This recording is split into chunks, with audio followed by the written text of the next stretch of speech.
देखिए बाबू, ये दूसरा पार्ट जो लाइट में चल रहा है उसका आज ये लास्ट टॉपिक है।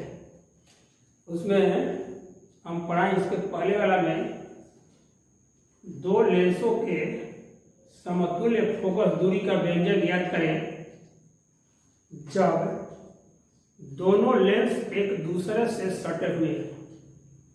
आज हमको ज्ञात करना है दो लेंसों के लिए समतुल्य फोकस दूरी का मान जब दोनों लेंस एक दूसरे से कुछ दूरी पर अलग। देख लेना, ये जो पढ़ाई हुए हैं उसके पहले वाला ये दोनों लेंस सटा हुआ है, लेकिन आज जो है दोनों लेंस क्या है, एक दूसरे से कुछ दूरी पर स्थित। क्या है?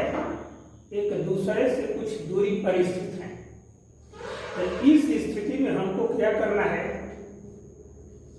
समतुल्य लेंस का व्यंजक ज्ञात करें। ये उसी थ्योरी पर आधारित होगा जो इसके पहले पढ़ाए। छोटा सा थ्योरी है 5 मिनट का, किसी पतले लेंस द्वारा किरण का विचलन, और उसी के आधार पर हमको उसको निकलना है। पहले इसके डायग्राम को वहीं से आप समझिए। देखिए, तो पहले मान लिया कि L1 तथा L2 दो पतले उत्तल लेंस है। कैसे हैं? दो पतले उत्तल लेंस है। तो दो लेंसों के बीच की दूरी हम कहां से ज्ञात करें? हर दो वस्तुओं के बीच की दूरी हम सेंटर से ज्ञात करें। देखो, इस लेंस का सेंटर O1 है और इस लेंस का सेंटर O2 है। इसका प्रकाशीय केंद्र क्या होता है? लेंस का सेंटर होता है। O1 और O2 के बीच की दूरी दी है। कहने का मतलब यह हुआ कि दोनों लेंस एक दूसरे से d दूरी से विलग है, d दूरी से अलग है। अर्थात O1 O2 के बीच की दूरी कितना है? d है। अब देखिए, ये L1 L2 है। प्रथम लेंस L1 के लिए पहले देखिए, प्रकाश की किरण PQ प्रथम लेंस L1 के Q बिंदु पर H1 ऊंचाई, क्या है? Q बिंदु के H1 ऊंचाई पर आपतित होती है। यहां से जैसे ही प्रकाश जाएगी तो प्रकाश अपवर्तित हो जाएगी, अर्थात प्रकाश की आवृत्ति टेढ़ी हो जाएगी। अब PQ को हम उसको सीध में बढ़ा देते हैं आगे की तरफ। डॉट डॉट लाइन देख रहे हैं ना बाबू, इसके PQ को सीध में बढ़ा देते हैं। तो यहां से PQ किरण Δ1 कोण से विचलित होकर, माने Δ1 कोण से मुड़ जाती है। Δ1 कोण से विचलित होकर दूसरे लेंस के R बिंदु पर H2 ऊंचाई पर, कितना? H2 ऊंचाई पर आपतित होती है। एक बार अपवर्तन यहाँ हुआ है, एक बार अपवर्तन कहाँ हुआ है? यहाँ है। और फिर वहां से Δ2 कोण पर विचलित होकर RF दिशा में संचारित होती है। क्या होती है? RF दिशा में संचारित होती है। अब थोड़ा सा समझो, यदि L2 लेंस नहीं होता, क्या? यदि L2 लेंस नहीं होता तो प्रकाश किरण P से Q जाती और Q से R जाती, और R से कहां इसका प्रतिबिंब बनता है? F1 बिंदु पर, जो L1 का फोकस बिंदु है। क्या है? जो L1 का फोकस बिंदु है, जो L1 का फोकस बिंदु है। ये देखो बहुत F2 होगा, F1 नहीं, क्या होगा? F2 होगा, जो L1 लेंस की फोकस बिंदु है। अब देखिए, अब RF पर तो मिल गई। RF को पीछे की ओर बढ़ाने पे, RF को जब हम पीछे की ओर बढ़ाते हैं तो ये PQ के बढ़ाए गए भाग के L बिंदु पर काटती है। क्या करती है? PQ के बढ़ाए गए भाग के L बिंदु पर काटती है। तो L से LO क्या करते हैं? L से LO प्रधान अक्ष पर लंब डाल देते हैं। क्या करते हैं? प्रधान अक्ष पर लंब डाल देते हैं। तो जो प्रधान अक्ष पर लंब डाला गया है वही क्या होगा, समतुल्य लेंस है। कहने का मतलब ये होता है कि दोनों लेंसों को यदि हटा दिया जाए और एक तीसरा लेंस एलो की जगह पर रख दिया जाए तो दूर की वस्तु का प्रतिबिंब कहां पर बनेगा, एफ पर। समतुल्य लेंस क्या है, जो लेंसों का समूह का जो प्रतिबिंब बनाता है उनके बदले में एक ऐसा लेंस रखा जाए जो दूर की वस्तुओं का चाहे किसी भी वस्तु का प्रतिबिंब उसी स्थान पर बनाए, तो उस एकल लेंस को हम क्या कहते हैं, समतुल्य लेंस। तो एलो क्या हो जाएगा, समतुल्य लेंस। फिर एक बात समझ, मान लिया कि L1 तथा L2 दो पतले उत्तल लेंस है जिनके बीच की दूरी दी है, प्रधान अक्ष के समानांतर चलने वाली प्रकाश की किरण PQ प्रथम लेंस L1 के की बिंदु पर H1 ऊंचाई पर आपतित होती है और वहां से प्रकाश की किरण Δ1 कोण से विचलित होकर दूसरे लेंस पर H2 ऊंचाई पर आपतित होती है। यदि दूसरा लेंस L2 नहीं रहता तो प्रकाश की किरण सीधे F1 बिंदु पर पहुंचती, जो प्रथम लेंस L1 का नाभि बिंदु होता है। लेकिन ऐसा होता नहीं है। यहां से प्रकाश की किरण R बिंदु से पुनः Δ2 कोण पर, क्योंकि यहां पर भी अपवर्तन होगा और यहां पर भी अपवर्तन होगा, Δ2 कोण पर विचलित होकर F बिंदु पर पहुंचती है। अब RF को पीछे की ओर बढ़ाते हैं तो PQ के बढ़ाए गए भाग के L बिंदु पर काटती है। PQ के बढ़ाए गए भाग के कहां काटती है, L बिंदु। L से LO प्रधान अक्ष पर लंब डाला गया है, जो समतुल्य लेंस की स्थिति है। देखो यह Δ2 है तो यह भी Δ2 होगा। क्या होगा, यह भी, क्योंकि शीर्षाभिमुख कोण बराबर होता है। और डेल्टा और OL जो है ये प्रथम लेंस L1 का विचलन कोण है, ये दूसरे लेंस L2 का विचलन कोण है, और डेल्टा किसका विचलन कोण है, समतुल्य लेंस की विचलन कोण है। इसके बाद हम मैथमेटिक्स द्वारा समतुल्य फोकस दूरी F का मान हम निकालेंगे।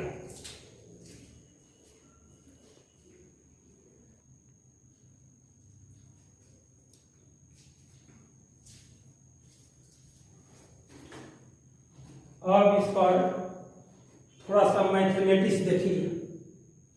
इसको मैथमेटिक्स बाबू देखो तो त्रिभुज पहले देखो, त्रिभुज क्यू आर एल, देख रहे हैं ना, त्रिभुज क्यू आर एल में डेल्टा क्या है, बहिष्कोण। डेल्टा क्या है, बहिष्कोण। अब बहिष्कोण सामने के दो अनुपातकोणों के जो के बराबर होता है, सामने के दो अनुपातकोणों के जो के बराबर होता है। देखो तो इसलिए यहां देखिए आराम से पहले, इसलिए डेल्टा बराबर कितना हो जाएगा, Δ1 प्लस Δ2 होगा। और उसमें विचलन का कोण हम आपको बताने निकाले हैं, डेल्टा बराबर H बटा F। इतना तो समझ में आ गया। डेल्टा बराबर किसके बराबर होगा, डेल्टा बराबर Δ1 प्लस Δ2 होगा। ये बहिष्कोण के नियम से हो गया। अब देखिए सूत्र में पतले लेंस से जो किरण का विचलन पढ़ाए हैं, डेल्टा बराबर Δ1 प्लस Δ2, तो डेल्टा बराबर H बटा F। तो Δ1 कोण के लिए, Δ1 कोण के लिए ऊंचाई ये है ना, इस लेंस पर किरण कितने पर ऊंचाई पर आपतित होती है, H1 पर। और इसकी फोकस दूरी कितना है पर, फोकस दूरी देख लो तो ये फोकस दूरी F1 है। क्या है, F1 है। ये प्रथम लेंस L1 का फोकस दूरी F1 है। इसलिए Δ1 बराबर कितना हो गया, H1 बटा में F1। देखो सूत्र, डेल्टा बराबर H बटा में F। H की जगह पर H1 हो गया और F की जगह पर कितना हो गया, F1। अब Δ2 पर, Δ2 देखो तो Δ2 इस दूसरे लेंस का ऊंचाई कितना है, H2 है, ऊंचाई H2 है। और इसकी फोकस दूरी कितना है F2 है, इसकी फोकस दूरी कितना है F2 है, तो कितना होगा H2 बटा में F2। अब थोड़ा देखिए त्रिभुज F1R2 तथा त्रिभुज F1QO1 में देखेंगे। अब दोनों को हमको समरूप करना। समरूप त्रिभुज किसे कहते हैं? जब दो त्रिभुज का तीनों कोण उस त्रिभुज के तीनों कोण के बराबर होता है तो त्रिभुज क्या होती है? समरूप होती है। और समरूप त्रिभुज की भुजाएं क्या होती है? समानुपाती होती है। तो तीनों भुजा समानुपाती होती है एक दूसरे के, लेकिन लाइट में कितना अनुपात लिया जाता है? 2। और क्यों 2 लिया जाता है? लंब और आधार। उस त्रिभुज का लंब का अनुपात, इस त्रिभुज के लंब का अनुपात, और उस त्रिभुज के आधार का अनुपात, और उस त्रिभुज के आधार का अनुपात लिया जाता है। कर्ण का अनुपात से कोई इसका वैल्यू नहीं निकल पाता है, इसलिए हम इसका कर्ण का अनुपात नहीं लेते। फिलहाल इसमें देखिए, देखो तो बाबू, अब त्रिभुज हम F1R2 लिए हैं और त्रिभुज F1QO1 लिए। देख लो F1R2 तथा त्रिभुज F1QO1।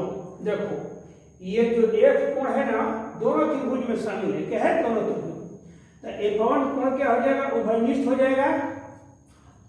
O2 ये भी लंब है और ये भी कोण लंब है, तो प्रत्येक के होंगे समकोण हो गए, तो O2 बराबर O1 हो गया। और तीसरा जो कोण है R कोण ये बच गया, I कोण क्या बच गया? Q। तो जब किसी त्रिभुज का दो कोण आपस में बराबर हो जाते हैं तब तीसरा कोण क्या हो गए? आपस में एग्जैक्ट क्या हो गए? बराबर हो गए। तो तीनों को देखो, इसलिए त्रिभुज F1R2 समरूप हुआ त्रिभुज F1QO1 का। अब देखो इस त्रिभुज में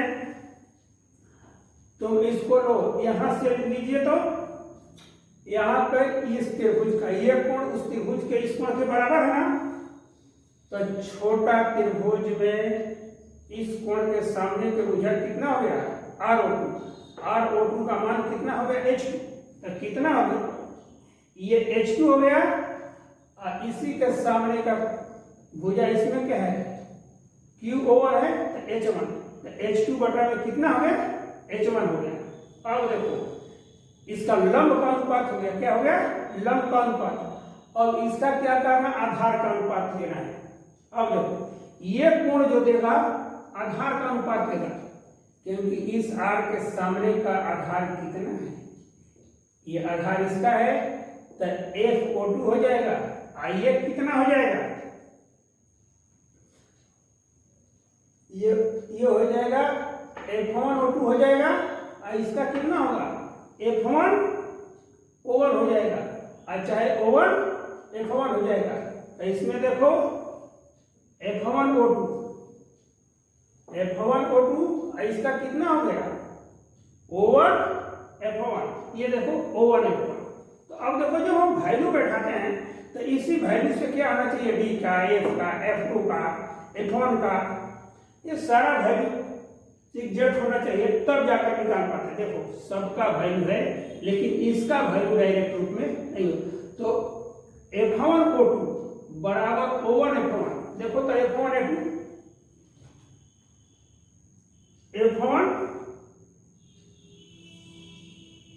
हमको F1O2 कहाँ है? F1O2 देख लिया, यहाँ पर देखो F1O2। तो इतना में से F1O1 में से हम O1O2 को घटा देंगे। देखो F1O1 में से किसको घटा देंगे? O1O2 को घटा देंगे तो कितना हो जाएगा? O2 F1, चाहे F1O2 का बाद हमको क्या होगा? निकल जाएगा। अब देखिए इसके बराबर हो गया, तो इसका मान हम रखेंगे इसके जगह, तो O1 F1 minus O1 F2 बटा में O1 F1 हो जाएगा। और इसको दोनों में डिवाइड कर देंगे, भाग देंगे, तो ये कट जाएगा। और ये O1 O2 बटा में कितना होगा? O1 F1। तो O1 O2 बराबर कितना है? D है। O1 O2 बराबर कितना है? D है, तथा O1 F1 बराबर कितना है?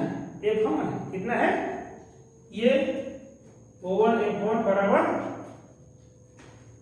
O1 F1 बराबर कितना है O1 F1 बराबर F1 है, तो ये कितना हो गया F1 O1 O2 बराबर कितना है D, तो वो कितना हो गया 1 माइनस D बटा में F1, हम तिरछा तिरछी गुणा कर देंगे तो H2 बराबर कितना निकलेगा H1 N2 1 माइनस D बटा में F1, ये समीकरण 2 हो गया। क्या हो गया ये समीकरण 2, और 2 का मान हम उठाकर किस में रख देंगे 1 में, तो 2 का मान देखो बाबू रखेंगे तो H1 बटा में F1 होगा, H2 के जगह पर हम क्या रख देंगे F2 तो किनारा कर देंगे, H2 बराबर कितना है H1 इंटू 1 माइनस D बटा में, तो 1 बटा में F2, इसको किनारा निकालनी है, किनारा निकालनी है, थोड़ा सा समझ नहीं समझ में थोड़ा। अगर H2 को हम 1 बटा में F2 गुणे H2 लिखने में कोई दिक्कत होगा, नहीं दिक्कत होगा। अब हम क्या करते हैं 1 बटा में F2 के किनारा कर देंगे, H2 का मान हम क्या कर देंगे रख देंगे, इस तरीके से समझना। तो जब मान रख देंगे तो ये कितना होगा 1 बटा में F2 गुणे H1 इंटू 1 माइनस D बटा में F1, तो डेल्टा बराबर H1 बटा में F1 प्लस H1 बटा में F2 और 1 माइनस D बटा में कितना हो जाएगा F1 हो जाएगा। और हम कोष्ठ को तोड़ देंगे तो कितना होगा, कोष्ठ को तोड़ेंगे और H1 इसमें क्या हो गया कॉमन हो गया, H1 बटा कॉमन निकालेंगे तो 1 बटा में F1 अब प्लस 1 बटा में F2, इसको गुणा भी कर देंगे तो 1 बटा में F2 अब माइनस कितना आ जाएगा D बटा में F1 इंटू F2, H1 को कॉमन निकालेंगे और कॉमन निकालने के बाद साथ साथ क्या करेंगे इस कोष्ठ को क्या करेंगे तोड़ देंगे। तो अब आगे देखिए थोड़ा सा बचा हुआ है, अब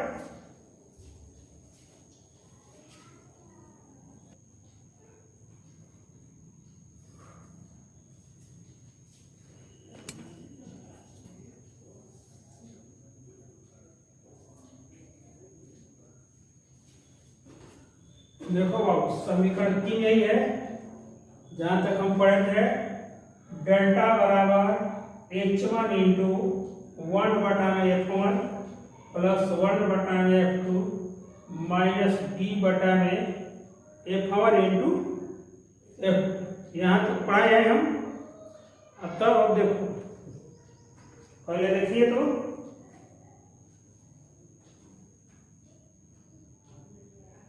यहां से देखिए समतुल्य लेंस एलो के लिए, एलो क्या है एलो समतुल्य लेंस है, तो समतुल्य लेंस एलो के लिए विचलन का कोण कितना है डेल्टा है, ऊंचाई कितना है H1 है और समतुल्य लेंस की फोकस दूरी कितना है O2F है, कितना है O2F है, तो डेल्टा बराबर कितना होता है ऊंचाई बटा में फोकस दूरी, ये इसको पहले ही बताए हैं ऊंचाई बटा में फोकस दूरी, तो इस विचलन कोण के लिए ऊंचाई कितना हो गया H1 हो गया, अब फोकस दूरी कितना हो गया समतुल्य लेंस के लिए F हो गया, तो कितना हो गया H1 बटा में F, समीकरण 4 डेल्टा का मान निकल गया, और डेल्टा का मान हम कहां पर लिखेंगे समीकरण 3 में रखेंगे। देखो समीकरण 3 तुम्हारा यही समीकरण 3 है, delta equal to H1 into 1 बटा में F1 प्लस 1 बटा में F2 माइनस D बटा में F1 इंटू F2, उसमें मान हम रखेंगे किसका डेल्टा का मान रखेंगे। देखो बाबू H1 बटा में F हो गया, H1 जेल कहते हैं 1 बटा में F1 एकदम 1 बटा में F2 माइनस D बटा में कितना है F1 इंटू F2, केवल डेल्टा की जगह रखेंगे, H1 कट जाएगा तो बचेगा 1 बटा में F इक्वल टू 1 बटा में F1 प्लस कितना बचेगा प्लस 1 बटा में F2 माइनस D बटा में F1 इंटू F2। अब हम इसको आगे बढ़ाएंगे, इतना तक भी रख दीजिएगा तो कोई आपको दिक्कत होने वाला नहीं है। इतना भर भी एक्सप्रेशन लिखकर इन कर दीजिएगा परीक्षा में, तो क्योंकि ये भी परीक्षा वाला क्वेश्चन है। इतना हो गया, इसको एलसीएम ले लीजिए, f1 × f2, f1 + f2 minus कितना हो गया d, इसको ऊपर ले जाइए, इसको f बराबर कितना होगा, f1 × f2 बटा में f1 + f2 माइनस कितना हो जाएगा d। अब समीकरण 5 तथा 6 क्या हो गया, समतुल्य फोकस दूरी का व्यंजक होगा। अब इसी के आधार पर हम जो लेंस बनाए, समतुल्य लेंस की क्षमता ज्ञात करेंगे। तो सूत्र कितना दिया है समीकरण 5 से, 1 बटा में f इक्वल टू 1 बटा में f1 प्लस 1 बटा में f2 डी है। डी को थोड़ा एक्सपेंड कर दीजिए, इस डी को एक्सपेंड कीजिए, डी गुणे 1 बटा में f1 गुणे 1 बटा में f2। और सूत्र क्या होता है, p बराबर 1/f। तो इसके जगह पर कितना होगा, p होगा, इसके जगह पर कितना होगा, p1 होगा, इसके जगह पर कितना होगा, p2 होगा, और इसके जगह पर d और p1 और p2 होगा। अब क्या कीजिए आप लोग, आपको इस पर ये समतुल्य फोकस, समतुल्य लेंस की क्षमता पूछ देता है न्यूमेरिकल में, दोनों में, जो सटा कर रखते हैं चाहे हटा कर, इस पर परीक्षा में न्यूमेरिकल आता रहता है 2 नंबर का। इसलिए इस सूत्र पर भी ध्यान दीजिएगा, इस सूत्र पर ध्यान दीजिएगा, तो न्यूमेरिकल बहुत ज्यादा शॉर्टकट में बन जाता है, इसलिए ध्यान पूर्वक रखिएगा। इसीलिए यहाँ पर तीर लगा दिया जाएगा, आइए नोट में समझ लीजिए। और इतना आपको भी ख्याल रखना है, क्योंकि न्यूमेरिकल बनाने के लिए बहुत ही बड़ा परीक्षा में केवल आता है समतुल्य फोकस दूरी का लेने के लिए। इसका मतलब ये नहीं कि इसका अवलोकन नहीं करेंगे, इसका भी हम अवलोकन करेंगे। पहली बात, आप लोगों को बताया गया है कि यहाँ हर चीज सामान्य तो नहीं हुआ है, लेकिन हम पूरा कोशिश कर रहे हैं कि आप लोग को पढ़ाई में कोई बाधा उत्पन्न न हो। केवल आप लोग, हम बहुत बच्चों को देख रहे हैं पढ़ाई एकदम कर नहीं रहे हैं, पढ़ाई नहीं कर, उनकी मर्जी है, लेकिन हम लोगों का जो कर्तव्य है, हम लोग तो अपना काम करते रहेंगे। पढ़ना हम लोग को मस्टली जरूरी है।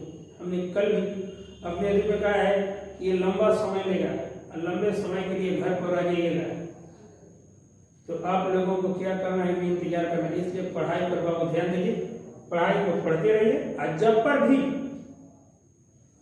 आप कहीं भी प्रॉब्लम आता है हमारे थ्योरी में, तब बेधड़क कमेंट्स कर दीजिए। आप कमेंट्स करने के बाद, या तो नहीं तो जो व्हाट्सएप ग्रुप से जो हमारे स्पेशल बच्चे जुड़े हुए हैं, उस पर अपने में मैसेज सेंड कीजिए। जो भी परेशानियां होंगी उस परेशानियों को हम दूर करेंगे। लेकिन आप लोगों से एक ही रिक्वेस्ट है बार बार कि आप लोग पढ़ाई करें, इसके सिवा कोई विकल्प इस समय नहीं है। क्योंकि स्कूल मान लीजिए कि आपका सारा कोचिंग सिस्टम खुलेगा, तब तक बहुत देर हो चुकी हो, और सिलेबस को इस तरह से नहीं पढ़िएगा तो समझिए कि क्या कि आप लोगों को सिलेबस पूरा हो जाएगा उस समय। तो इस पढ़ाई को अगर कंटिन्यू रखेगा तो उस आधार पर पूरा हो जाएगा, क्योंकि कह देंगे सिलेबस पूरा हो जाएगा, उड़ाकर आसमानी कर दिया जाएगा, बात अलग है बाबू। लेकिन आपको पढ़ाई करनी होगी, जब तक नहीं कीजिएगा तो कोई विकल्प नहीं है। Thank you.